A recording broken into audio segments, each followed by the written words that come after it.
इसको हम पढ़ेंगे। तो 1707 तक हम आ गए हैं, मुगल शासन यहां तक खत्म हो जाएगा। इसके बाद में अब हम अगले स्तर के ऊपर आ चुके हैं, जिसको मैंने आपको कहा था आधुनिक भारत 1757 से। तो आप कहें ये सर 1707 ये रहा, फिर 57 तो बीच का कहां गया?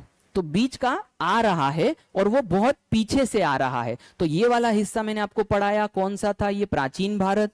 ये वाला हिस्सा हमने पढ़ा मध्य भारत, और अब हम तीसरा हिस्सा पढ़ेंगे आधुनिक भारत। आधुनिक भारत यानी कि यहां तक आते आते हमने ये तो समझ लिया कि सर आखिर हो क्या रहा था हमारे साथ में। तो आधुनिक भारत जो है 1757 से लेकर के 1947 तक का जो कालखंड है, इसको हम कहेंगे आधुनिक भारत। अब यहां पर क्या होता है, ध्यान देना है। 1498 से लेकर के 1757 तक विदेशी कंपनियों का आगमन होता है, का आगमन। मैंने क्या कहा? 1498 से भारत में विदेशी कंपनियां आने लग गई थी। विदेशी कंपनियों में डच है, उसके बाद में इंग्लिश कंपनी है ना, ब्रिटिश, उसके बाद में हम कहेंगे पुर्तगाली हो गए, उसके बाद में हम कहेंगे कि स्वीडिश कंपनी हो गई है ना, फ्रेंच कंपनी हो गई। ये सभी आते हैं और भारत में एक व्यापार शुरू करते हैं, और व्यापार करने के साथ साथ ये धीरे धीरे सत्ता पर भी काबिज होना शुरू हो जाते हैं। तो ये 1498 से ये आना शुरू होते हैं, धीरे धीरे सत्ता को अपने हाथ में लेते हैं। तो 1757 में ऐसा क्या होता है?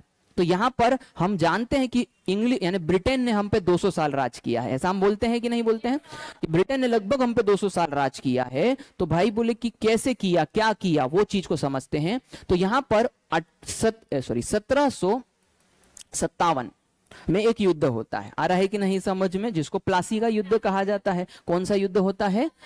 प्लासी का युद्ध होता है। अब मैं ये क्यों बता रहा हूं, क्योंकि यह 1757 पे मैंने इसलिए मध्य भारत यानी कि ये जो आधुनिक भारत है 1757 पे हमने इसलिए शुरू करा क्योंकि यहां पर 3 निर्णायक युद्ध होंगे जो भारत के इतिहास को बदल देंगे।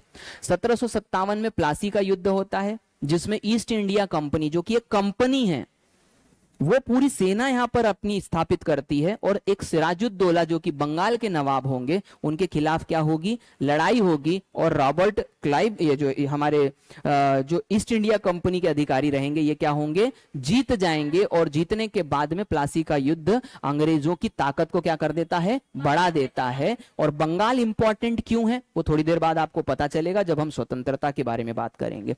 तो 1757 के बाद प्लासी के युद्ध के बाद अगला जो युद्ध होता है 1759 में, इसको वांडीवाश का युद्ध कहते हैं। कौन सा? वांडीवाश का युद्ध कहते हैं, वांडीवाश का युद्ध। और इस युद्ध में जो है 2 साल बाद ही ये युद्ध होता है, और इस युद्ध में 2 कंपनियां बड़ी कंपटीशन कर रही थी। इन द सेंस, इसके पहले एक फ्रांस की कंपनी और एक ब्रिटिश कंपनी, इनके बीच बड़ा कंपटीशन चलता था। और उस कंपटीशन में ये लड़ाई भी लड़ते थे, जिसमें एक निर्णायक लड़ाई होती है वांडीवाश में, जो कि 1759 में होती है, जिसमें कि इंग्लिश कंपनी जो है फ्रांस की कंपनी को क्या कर देती है? हरा देती है। और यहां से अंग्रेजों की ताकत और बढ़ जाती है, क्योंकि कोई सत्ता इनको चैलेंज करने वाली नहीं है। ये साम दाम दंड भेद सबका इस्तेमाल करना जानते हैं। ये नैतिकता में भरोसा नहीं रखते। ये किस में भरोसा रखते हैं? सत्ता में भरोसा रखते हैं। 1759 के बाद 1761 में एक और युद्ध होता है, जिसमें अंग्रेज भाग नहीं लेते, लेकिन सबसे बड़ी जीत अंग्रेजों की होती है। और वो युद्ध होता है पानीपत का तृतीय। पानीपत का तृतीय। तो बोले सर द्वितीय कहां गया? अभी अपन जब पूरा डिटेल में पढ़ेंगे तब बताऊंगा। पानीपत का तृतीय युद्ध होता है, और वो होता है अहमद शाह अब्दाली, जो कि अफगान से आया हुआ एक लुटेरा था, और मराठाओं के बीच में। मराठा जो थे उस वक्त माना जाता था अंग्रेजों को कोई टक्कर दे सकता है तो कौन दे सकता है? मराठा साम्राज्य दे सकता है। मराठा इतने बड़े, मतलब इतने ताकतवर उस वक्त माने जाते थे।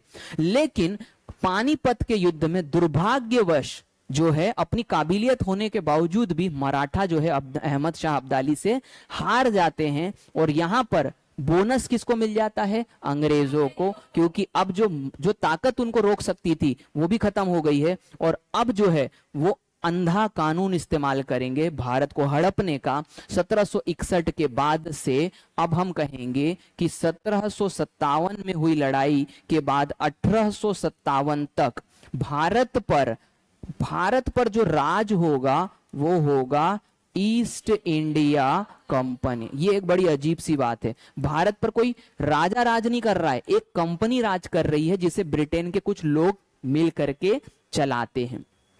100 साल पूरे भारत के ऊपर ये इतना खतरनाक राज करते हैं क्योंकि इनका मूल उद्देश्य क्या था? प्रॉफिट। क्या था? कोई भी राजा आता था तो वो क्या बोलता था? प्रजा के साथ में मैं अच्छा व्यवहार करूंगा तभी तो ये मेरे को सपोर्ट करेंगे। इनका काम क्या था? साम दाम दंड भेद, किसी भी तरीके से प्रॉफिट आना चाहिए। तो ये 100 साल में भारत को इतना तबाह कर देते हैं और राजाओं को इतना बर्बाद कर देते हैं, सत्ता को इतना परेशान कर देते हैं कि इनके खिलाफ जो है 1857 में एक विद्रोह हो जाता है। किसके खिलाफ? ईस्ट इंडिया कंपनी के खिलाफ, जिसे हम 1857 का विद्रोह या स्वतंत्रता की पहली लड़ाई कहते हैं। क्या कहते हैं? स्वतंत्रता की पहली लड़ाई हम इसे कहते हैं। 1857 की क्रांति होती है, लेकिन किसी कारणवश ये विफल हो जाती है, अंग्रेज इसका दमन कर देते हैं। और 1857 के बाद में ध्यान देना है, 100 सालों तक इस कंपनी ने इतना कमाया, भारत से इतना कमाया कि एक वक्त पे ईस्ट इंडिया कंपनी का खुद का बजट ब्रिटेन की सरकार के बजट से भी ज्यादा हो गया था। एक देश के बजट से एक कंपनी का बजट ज्यादा हो गया था। ये बात ब्रिटेन को दिख रही थी, लेकिन ब्रिटेन की सत्ता कुछ नहीं कर सकती थी। वो मौके का क्या कर रही थी? इंतजार कर रही थी। और वो मौका उन्हें कब मिलता है? 1857 में मिल जाता है। जब ये विद्रोह हो जाता है तो ब्रिटेन की सरकार ये कहती है कि तुमने वहां क्या मचा के रखा हुआ है भाई साहब, क्या करके रखा हुआ है वहां पर, ये नहीं चलेगा। अब तुम सत्ता में नहीं रहोगे, सत्ता में कौन रहेंगे? हम रहेंगे। क्या मेरी बात समझ में आ रही है? अब जो है ब्रिटेन खुद इस देश को चलाएगा। कब से कब तक?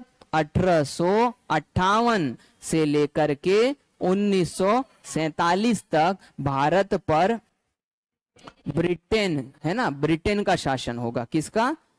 ब्रिटेन का शासन होगा। यानी कि यहां पर इस देश को चलाएगी ब्रिटेन की रानी, ब्रिटेन के कानून के हिसाब से। और इस प्रकार से यहां पर